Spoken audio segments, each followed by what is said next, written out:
Hello and welcome to the Flourishing Introvert Talks with me, Jo Rawbone. This is the podcast that celebrates the natural gifts of introverts so that we can flourish in all situations. Episode 292, Trading Effort for Convenience. In the last episode of the Flourishing Introvert Talks, I had a little pop at a rather well-respected guru who had clearly used AI to produce a post on LinkedIn.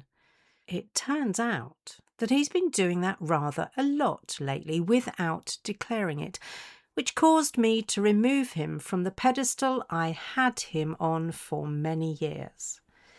It's not the first time I've taken people off a pedestal, and I doubt it'll be the last. And here's what's been fascinating every time. It's bolstered my sense of self-worth. It's as though when I finally see the sham, rather than beat myself up for being misled, I'm able to acknowledge the fact that I've seen things as they really are. It's as though a filter has been removed from my eyes and the world seems very different after that. Anyway, back to the topic in hand. I'm not here to knock AI, and some of my professional services clients are using it to great effect. Some are using it to work on code, which it is doing at astonishing speed.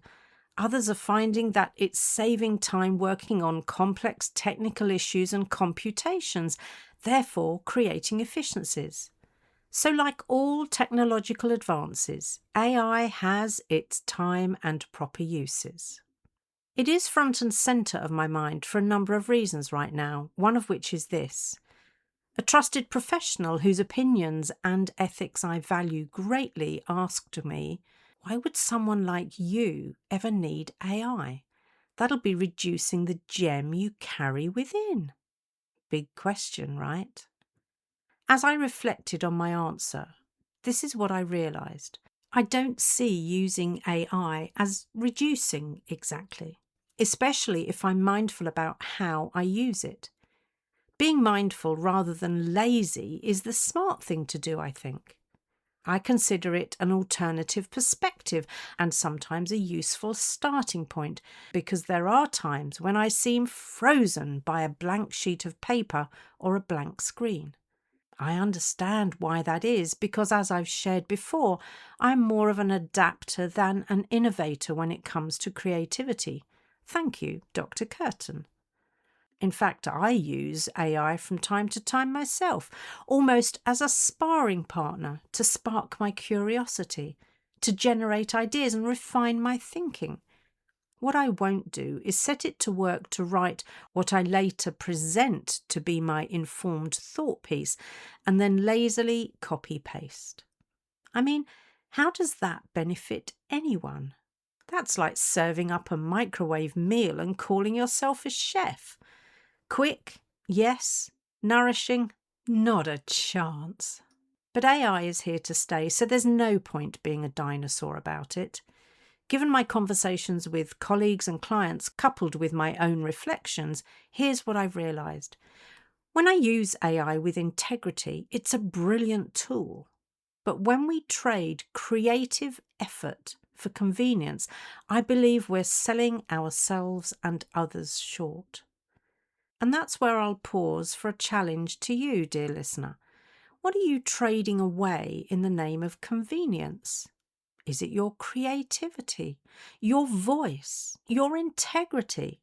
Do think on that, because in my experience, those trades rarely end well. Okay, so how, you may well ask, is this relevant to we introverts, though? Well, let me go a little further and share why I think I'm most concerned for us. Many of us pride ourselves on our abilities with the written word. We have time to consider what we really want to say and how we want to say it. Through this medium, we can develop our original thinking and therefore present a sound proposition. We may not be able to hold court verbally like our extroverted colleagues, but we can usually run rings around them with our written work. To be fair, For that to happen, we do need the right conditions and ideally to be in a flow state. I love writing, but I can't write on demand. I've written one book and will write more, but I doubt I'll ever be the person that sits down for 2 hours every morning to churn out my next masterpiece. I need creative spark, the germ of an idea I'll be developing, inspiration or indeed frustration to kick my little grey cells into gear. And there's more that I think may specifically affect us. When we as introverts feel our mental batteries draining faster than a smartphone due an upgrade, faster than we can possibly recharge them, it makes sense to look for the simple solutions. And increasingly, that has become opening up ChatGPT or Claude or other large language models, LLMs. Why struggle, we ask ourselves? No one really cares. After all, isn't that what efficiencies are all about? Surely that's being smart and using your initiative. Oh, how easy it is to justify how our actions make perfect sense. We may even kid ourselves that no one really knows, but that's where you're wrong. And it's not just to do with the M dash, as many people think. But the real problem, in my mind at least, is this. It's being shown to produce a reduction in critical thinking due to cognitive offloading. Now, cognitive offloading is not a term I'd heard before, but I've done it and it makes perfect sense, especially for we already cognitively overloaded introverts.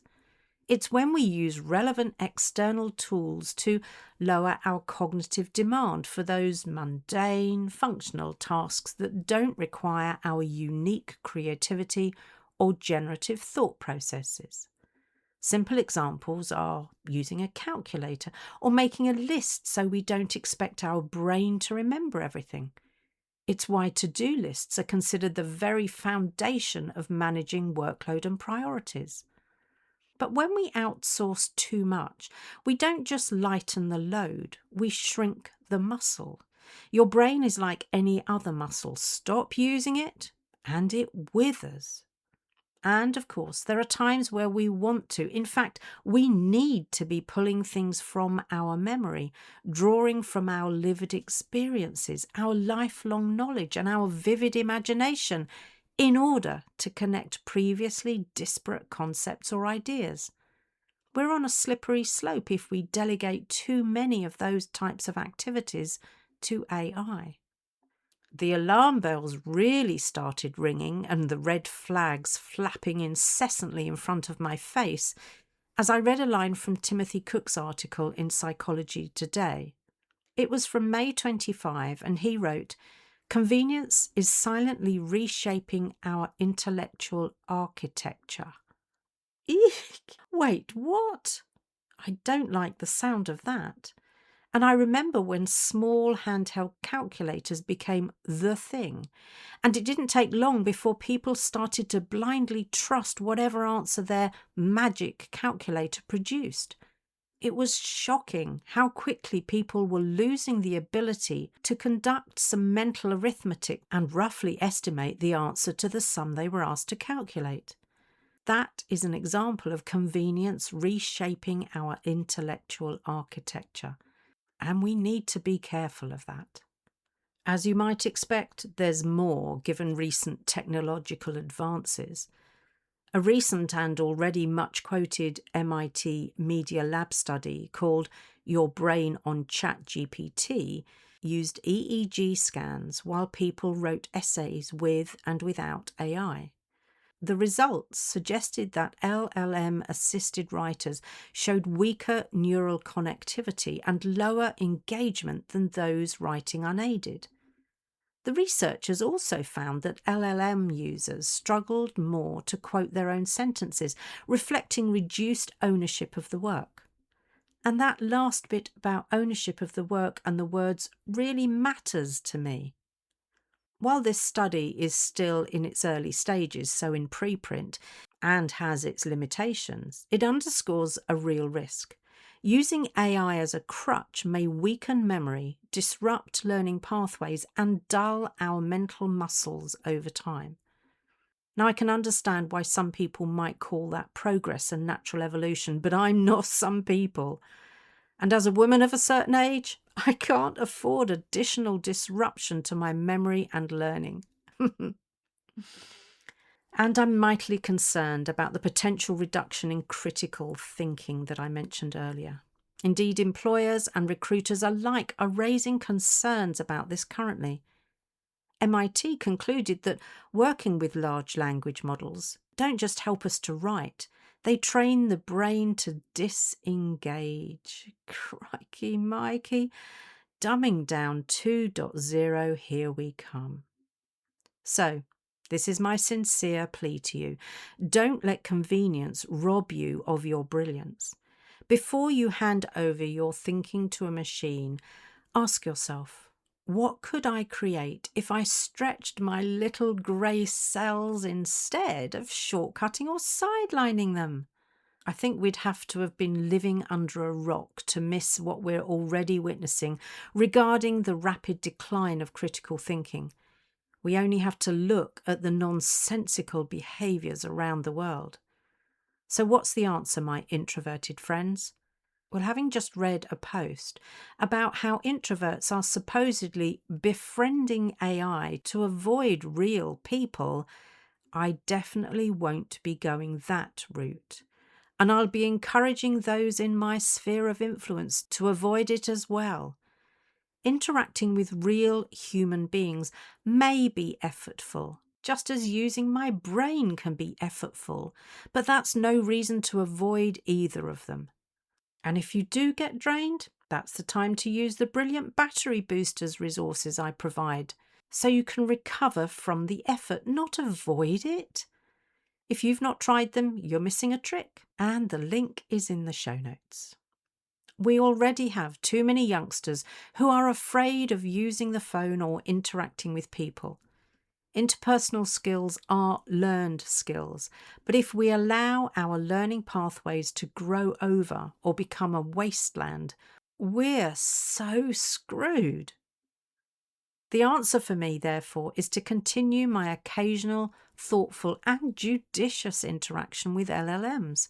And yes, I do consider it an interaction, just not of the human kind.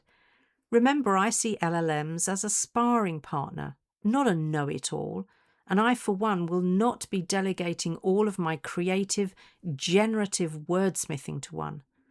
That's my skill, and I'm hanging on to it, come hell or high water. So in conclusion, guard your creativity like treasure, because it really is. Don't trade it for convenience. Don't bury it under algorithms. Use AI wisely if you must, but never forget, your original thinking is irreplaceable. If you enjoyed this episode as much as I did, then please subscribe, rate us and leave a comment, because we know that helps other people find the podcast. And if other people find us, other introverts can flourish. You are listening to an Intentional Media Production podcast.